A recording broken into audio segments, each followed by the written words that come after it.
So Westpac just recently announced that they're out altogether of the lending to the self-managed super fund space, which is a huge disappointment to the industry, because for that commercial lending for business property, Westpac really had their act together.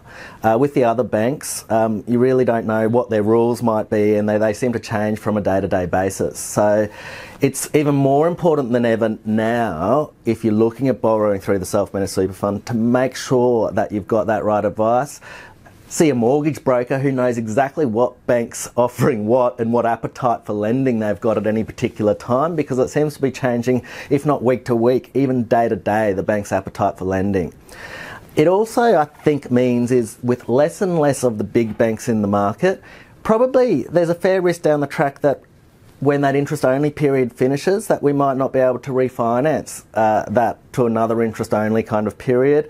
And refinancing in this space, it might be getting harder and harder. So perhaps it's time to come up with a plan of what if continuing to borrow in the self-managed super fund space is getting a bit hard. What's the plan then?